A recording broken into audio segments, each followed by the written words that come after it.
Hello and welcome friends, ভিডিওটিতে click করার জন্য আপনাদের অসংখ্য ধন্যবাদ জানাই। দেখতে শুরু করেছেন আপনাদের প্রিয় ইউটিউব চ্যানেল নেক্সট টেক 24। তো বন্ধুরা, দীর্ঘ প্রতীক্ষার অবশেষে এই বছরের সবথেকে গুরুত্বপূর্ণ এবং সুখবর চুক্তিভিত্তিক কর্মচারীদের জন্য। হ্যাঁ বন্ধুরা, ঠিকই শুনেছেন, অবশেষে বেতন বৃদ্ধির ঘোষণা করল সরকার চুক্তিভিত্তিক কর্মীদের।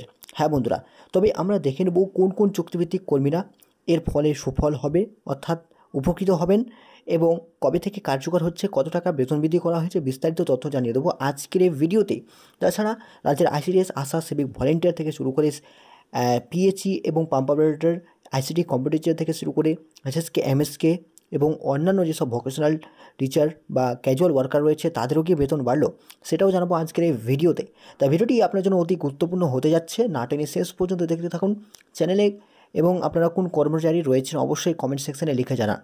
এবং স্পেশাল এই চুক্তিভিত্তিক কর্মচারীদের বেতন বৃদ্ধি করা হয়েছে জানিয়ে দেবো আজকের এই ভিডিওতে।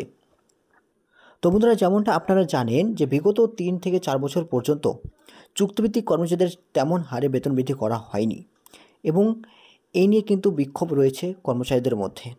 গত লোকসভা এবং বিধানসভা নির্বাচনের আগে কর্মীদের এই সামান্য, অর্থাৎ অল্প সামান্য বেতন বৃদ্ধি করলেও ক্ষুব্ধ রয়েছেন কর্মীরা। তবে দিন শেষে এবার সুখবর এসেছে এসব কর্মচারীদের। তো আমরা কথা না বাড়িয়ে এবার চলে আসব মূল খবরে। কোন কর্মীদের দেখে নিন।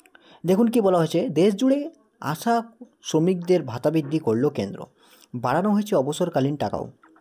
দেখুন কি বলা হয়েছে যে আশা শ্রমিকদের ভাতা বৃদ্ধি নিয়ে বহুদিন ধরেই আন্দোলন ধর্মঘট চলছে দেশ জুড়ে। অবশেষেই আশা শ্রমিকদের ভাতা বাড়ল এবং 2000 টাকা থেকে বৃদ্ধি করে এবার 3500 টাকা করা হয়েছে। মার্চ মাসে নিয়ারিং কমিটির বৈঠকে সিদ্ধান্ত নেওয়া হয়েছে, জুলাই মাস থেকে বর্ধিত হারে ভাতা দেওয়ার কথা জানানো হয়েছে। এদিন শুক্রবার রাজ্যসভায় সিপিআইএম সাংসদ জন বিটাসের করা প্রশ্নের জবাবে এমনটাই জানিয়েছেন কেন্দ্রীয় স্বাস্থ্য ও পরিবার কল্যাণমন্ত্রী প্রতাপ পরাউরা যাদব। ভাতা বৃদ্ধি পেতেই ভারতের আশা শ্রমিক এবং সহকারী ফেডারেশন অর্থাৎ AWFFI এর তরফ থেকে বিক্ষোভরত আশা শ্রমিকদের অভিনন্দন জানানো হয়েছে এবং সংগঠনের দাবি, গত 9 জুলাই কেন্দ্রীয় ট্রেড ইউনিয়ন ও ফেডারেশনের ডাকা ধর্মঘটে শ্রমিকদের ব্যাপক উপস্থিতির জেরেই কেন্দ্রীয় সরকার এই সিদ্ধান্ত নিতে বাধ্য হয়েছে। এবং ধর্মঘটে দেশের 80% আশা শ্রমিক এবং সহকারীরা অংশ নিয়েছিলেন। শেষবারের মতো আশা শ্রমিকদের ভাতা বাড়ানোর কথা সিদ্ধান্ত নেওয়া হয়েছিল 2018 সালের 5 সেপ্টেম্বর। যদিও এই ভাতা বৃদ্ধি নিয়ে খুশি নন AWFSI এবং সহ অন্যান্য সংগঠন। তাদের দাবি যে করোনা পরবর্তীকালে আশা শ্রমিকদের কাজের চাপ খানিকটা বৃদ্ধি পেয়েছে। শারীরিক অসুস্থতার পাশাপাশি মানসিক অসুস্থতায় আক্রান্ত মানুষের সেবা শুশ্রূষার জন্যেও আশা শ্রমিকদের নিয়োগ করা হচ্ছে। এর মধ্যে খাবার এবং ওষুধপত্রের মতো নিত্য প্রয়োজনীয় জিনিসপত্রের দাম আকাশ ছোঁয়া। ফলত ভাতা যতটুকু বাড়ানো হয়েছে তা মোটেই পর্যাপ্ত নয়। তবে ভাতা বৃদ্ধির এই সিদ্ধান্ত বাস্তবায়নে সমস্যা দেখা দিতে পারে বলে আশঙ্কা করছে আশা শ্রমিক ও ফেডারেশন। তাদের দাবি, মার্চের বাজেট অধিবেশনে কেন্দ্রীয় স্বাস্থ্যমন্ত্রী ভাতা বৃদ্ধির আশ্বাস দিলেও তা বাস্তবায়ন হয়নি। ফেডারেশনের তরফ থেকে প্রশ্ন তোলা হয়েছে যে স্থায়ী ভাতা যখন বাড়াতেই হলো, তাহলে 2025-26 সালের বাজেটে অর্থমন্ত্রী তা জানানো না কেন? যদিও তথ্য অনুযায়ী এখনও এই পর্যন্ত ভাতা বৃদ্ধি নিয়ে কোনো রাজ্য সরকারকে বার্তা দেওয়া হয়নি। এমনকি ভাতা বৃদ্ধি নিয়ে কোনো অতিরিক্ত তহবিলও তৈরি করেনি কেন্দ্র। অন্যদিকে স্থায়ী ভাতা বাড়ানোর পাশাপাশি এদিন 10 বছর কাজ করার পর এককালীন ভাতা 20,000 টাকা থেকে বাড়িয়ে 50,000 টাকা করে দেওয়ার দাবি করে কেন্দ্র। যদিও এই ধরনের স্বেচ্ছা অবসর নীতি মেনে নিতে অস্বীকার করে AWSFI এবং সংগঠনের দাবি, এর বদলে আশা শ্রমিকদের সুনির্দিষ্ট অবসর নীতি, পেনশন, গ্র্যাজুইটি সহ অন্যান্য সুযোগ সুবিধা দিতে হবে। তবে শুক্রবার রাজ্যসভায় কেন্দ্রের মন্ত্রী আশা শ্রমিকদের ভাতা বৃদ্ধির কথা ঘোষণা করলেও আশা সহকারীদের বিষয়ে কোনো বাক্য খরচ করেননি, জানিয়ে ধিক্কার জানিয়েছে এই সংগঠন। পাশাপাশি 45তম ILCর সুপারিশ অনুযায়ী শ্রমিক অর্থাৎ আশা শ্রমিক ও সহকারীদের স্থায়ী মেয়াদে নিয়োগ, ন্যূনতম মজুরি, পেনশন, PF, ESI, গ্র্যাজুইটি, মাতৃত্বকালীন ছুটি, যোগ্যতার গুরুত্বের ভিত্তিতে চিহ্নিতকরণ এবং DA সংক্রান্ত বিভিন্ন প্রস্তাব এখনও বাস্তবায়িত হয়নি। এবং যার প্রতিবাদে আগামী 18ই আগস্ট ত্রিবনন্তপুরে সারা ভারত মহাসমাবেশের ডাক দিয়েছে আশা শ্রমিকদের সংগঠন। পরবর্তীতে এই দাবি না মানলে দেশ জুড়ে ধর্মঘটের হুঁশিয়ারি দিয়েছে এই সংগঠন। তো বন্ধুরা, যেমনটা আপনারা দেখলেন যে তাদের বেতন 2000 টাকা বাড়িয়ে 3500 টাকা করা হয়েছে, এবং যা হলেও ন্যূনতম এই বেতন 1500 টাকা বৃদ্ধি করা হয়েছে। কিন্তু আমাদের রাজ্য সরকার এখনও পর্যন্ত এই ভাতা বৃদ্ধি করেনি। অর্থাৎ কেন্দ্রীয় সরকার আশা শ্রমিকদের এই ভাতা বৃদ্ধি করলেও এখনও পর্যন্ত চুক্তিভিত্তিক কর্মচারীরা বঞ্চিত হয়ে রয়েছেন।